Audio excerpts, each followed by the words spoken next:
Eu sou Manuel Ernesto e trabalho como engenheiro de software já há algum tempo.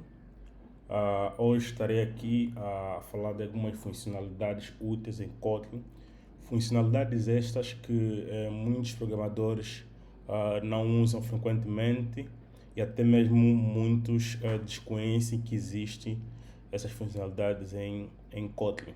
Então, das várias funcionalidades, eu selecionei algumas que gostaria de partilhar aqui com a comunidade. A primeira funcionalidade é o Extension Function, ou funções de extensão. Funções de extensão normalmente são a capacidade de adicionar funcionalidades a classes já existentes, sem necessidade de ter que fazer herança, temos que herdá-la, visto que existem atualmente já muitas bibliotecas que atendem a necessidades dos programadores.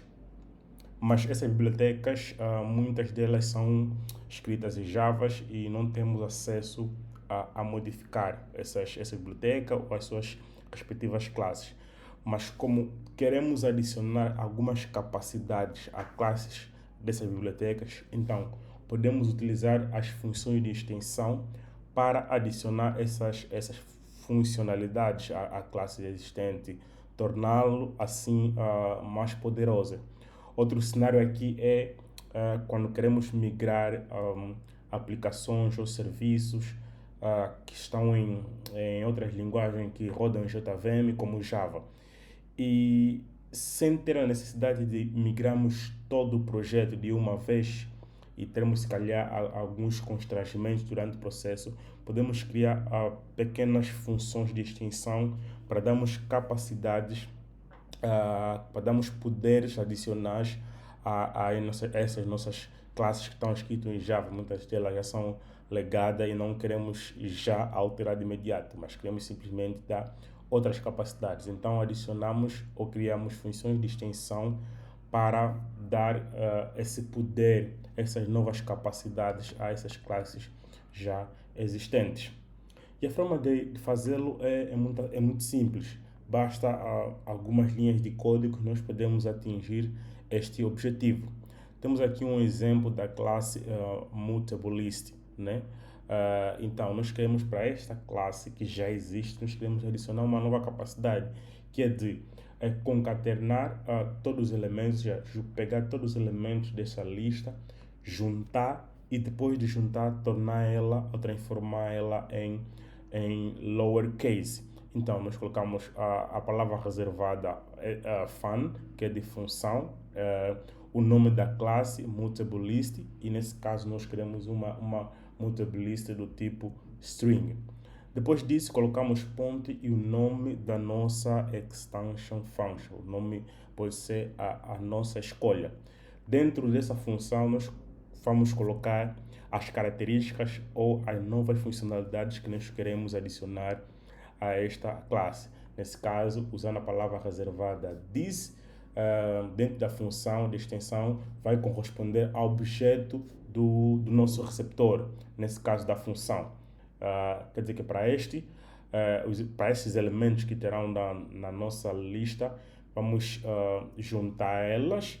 Nesse caso, depois transformamos ela usando nesse caso aqui expressões lambda, transformar ela em lowercase. Nesse caso, o separator seria simplesmente os espaços, sem espaços, e depois disso transformar ela em lowercase.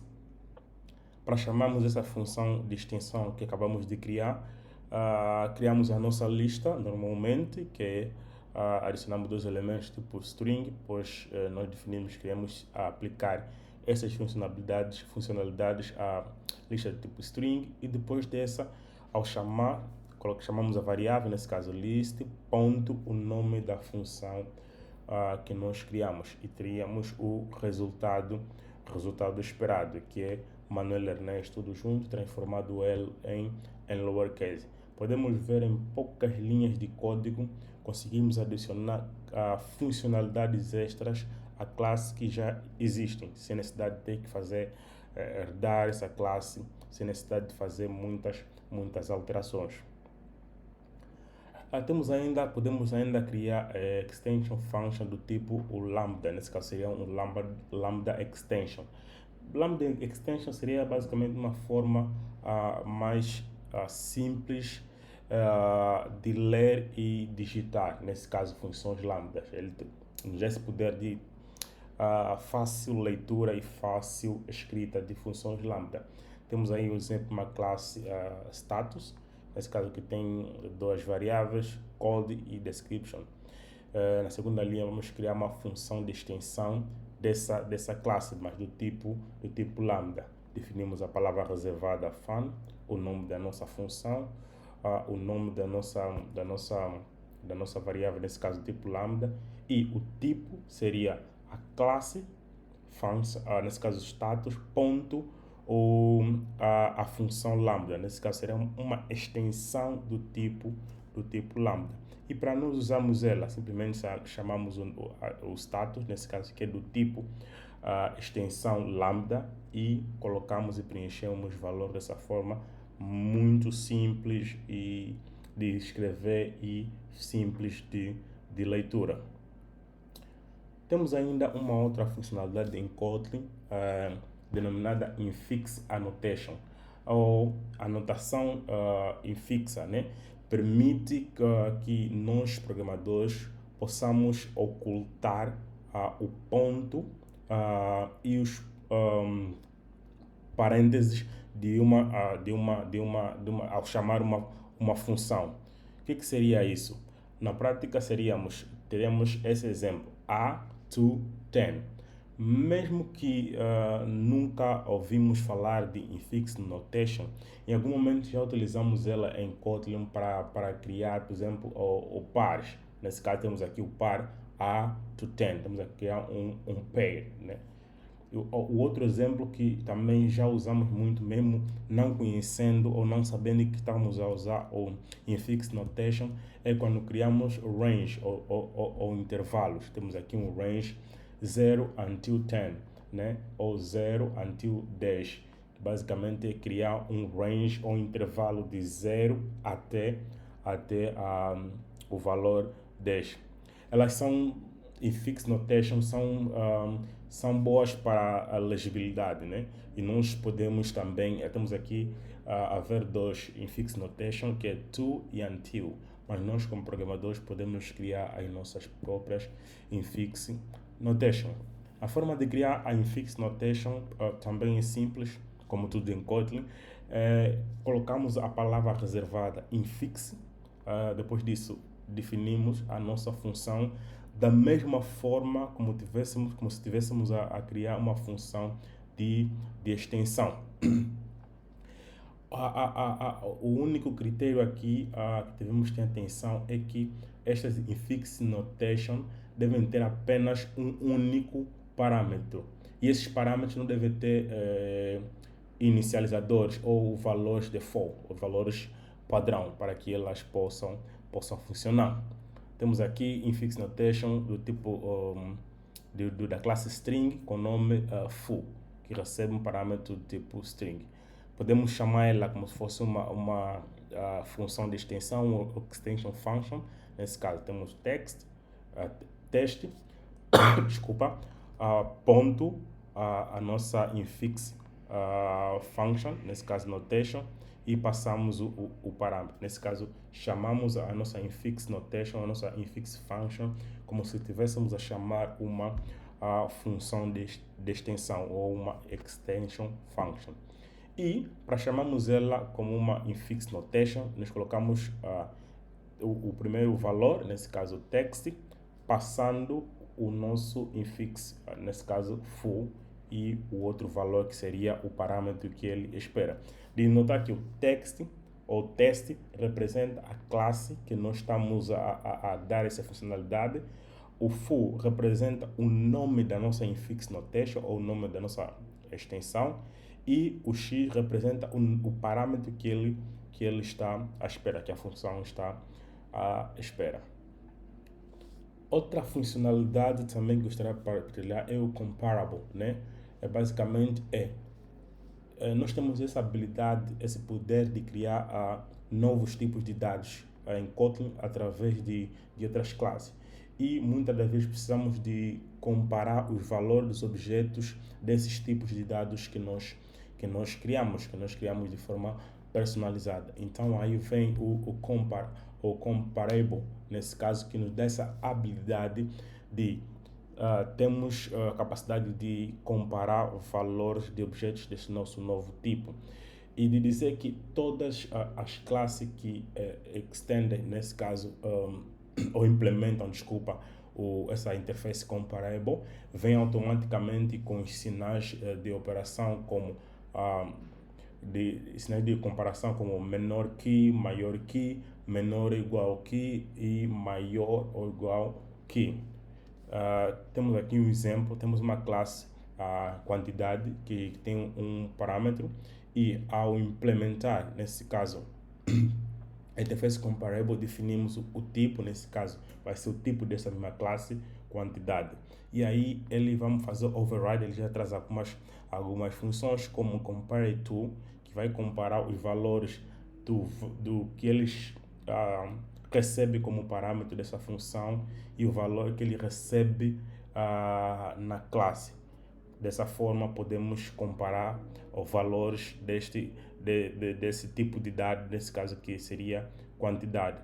Temos aqui, criamos dos objetos do mesmo tipo, mas com valores diferentes, que é o A, que recebe 10 como valor no construtor, e B, que recebe 5. Podemos assim, já que implementamos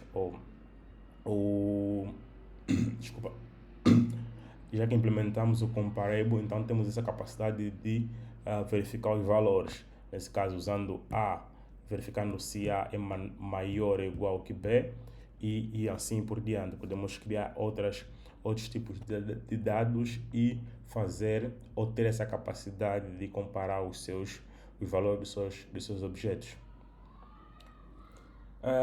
Em seguida, vamos ver o que seria a Destructuring Declaration, ou desestruturação de declarações, né? Assim, de uma tradução mais direta.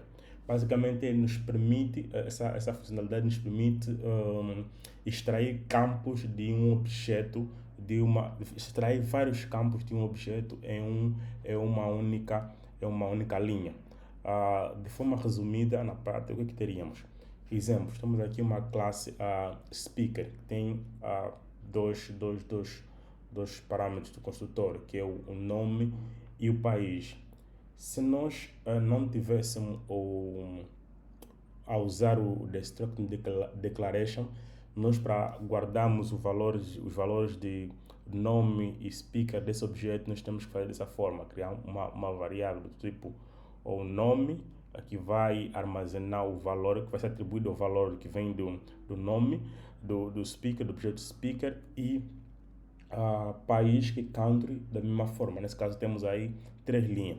Usando Destructuring Declaration, nós podemos simplificar da seguinte forma: temos a declaração do nosso objeto e podemos, como construtor desse objeto tem dois valores ou 2 parâmetros, nós podemos destruturar da seguinte forma: criamos uma variável, nesse caso, nome e país, name e country, dentro de um parênteses separado por vírgula, e colocamos simplesmente atribuímos simplesmente o objeto, que o Kotlin inteligentemente saberia pegar o valor que está como primeiro parâmetro desse construtor, atribuir para a variável name, e o segundo atribuir para a variável country.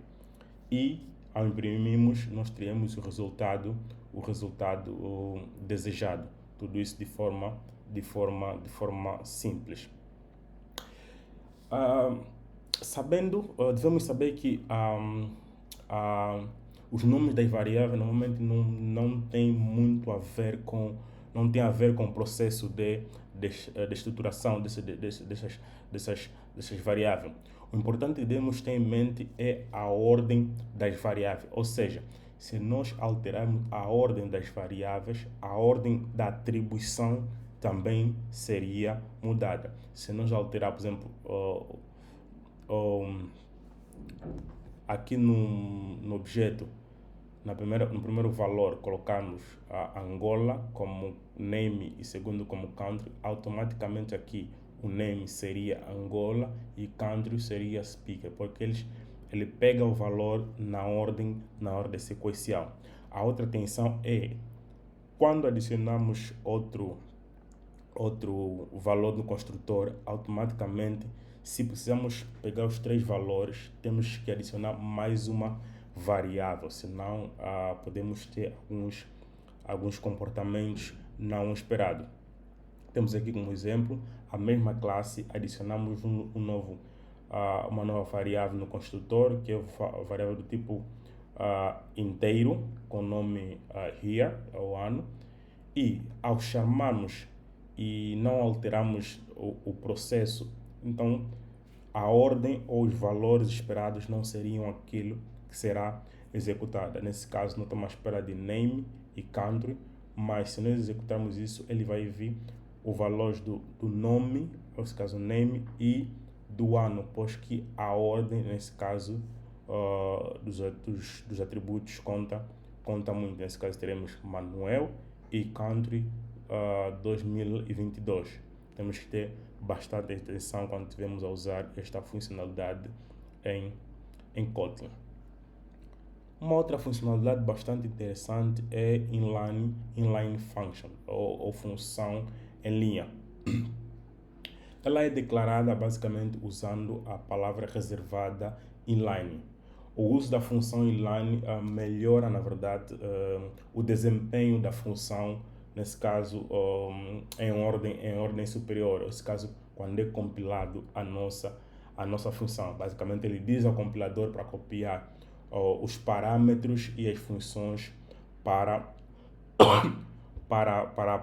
quando é feito o processo de compilação. Para utilizarmos e criarmos, basta usar a palavra reservada, como eu já mencionei, inline, seguida da palavra reservada function e o nome da nossa função. Nós temos aqui um exemplo de uma função que espera uma lambda, né, como parâmetro. Se nós executar essa função, ou chamamos essa função desta forma, né, nós posso dar aqui um exemplo daquilo que seria, hipoteticamente, a transformação ou compilação. Ele teria basicamente traduzido dessa forma: call block null const instance as a functions, dessa forma. E usando inline function, nesse caso, esse exemplo é não usando a palavra reservada inline. E usando inline function, basicamente ele seria traduzido dessa forma, mas aumentaria a performance, nesse caso, no processo de compilação da nossa classe, da nossa função ou desse projeto.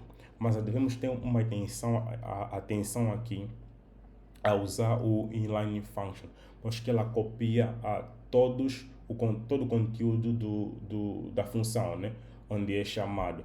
E se nós tivermos uma função que tem dentro dela vários elementos, uma função com um corpo maior, então estaria a fazer isso com todos os elementos dentro do corpo. Então devemos ter bastante atenção a estes aspectos quando formos usar o inline functions.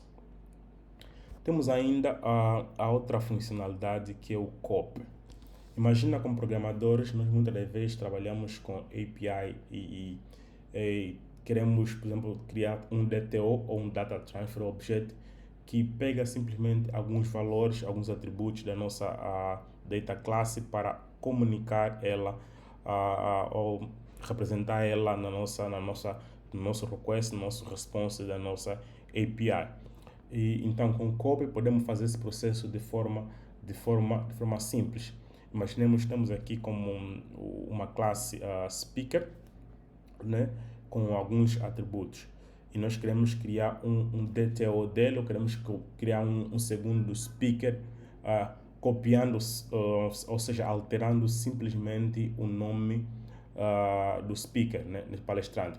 Temos o primeiro speaker, Ernesto, ao ano 2022 e o país é Angola. E temos o segundo speaker, Manuel, do mesmo ano de 2022 e do mesmo país, Angola. Então, para não ter que repetir a primeira linha, nesse caso, criar speaker novamente em uma nova instância, preencher o nome, o ano e o país, criamos uma cópia do primeiro speaker, alterando simplesmente o nome do speaker. Tornaria esse processo mais simples. Então, copiamos elementos de um para o outro, alterando simplesmente o valor daquela propriedade que nós queremos alterar e teremos o resultado esperado.